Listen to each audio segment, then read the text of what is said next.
So as you know, we're here to talk about the SALT tax. The SALT deduction is a wealth transfer from low tax to high tax residents, particularly high income residents, and punishes residents of low tax states and their state's fiscal prudence. I want to look at the chart here and show you this chart. This first chart shows that the SALT tax deduction issue is the second largest part of this spending bill. And as you can see here, it's far higher than the climate money, it's higher than the paid family and medical leave, higher than the energy tax policies change, higher than the child tax credit. In fact, it's $85 billion higher than the child tax credit, and the list goes on. This is what we are talking about.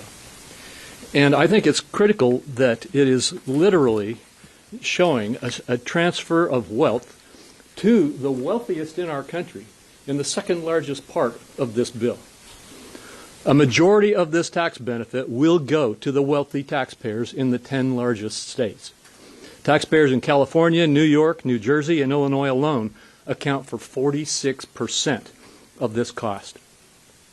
Now, if you look at this chart over here, it's a little bit hard to read, but this shows who in America gets the benefit of this $275 billion of expenditure, tax expenditure.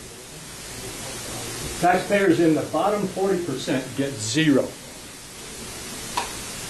When you get up here to the next 20 percentile, the average tax savings for these Americans is $20.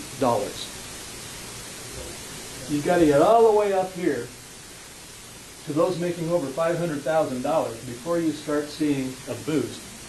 You see a larger one when you get up over, well, this is over $250,000. This is $366,000. This is $500,000. And here is those making over $1 million. So if you look at this chart, right here is the bulk of all the transfer of wealth here that's going on, and it's going into income categories over $366,000 and over $886,000. This is mostly the millionaires, who get an average tax cut of $14,900.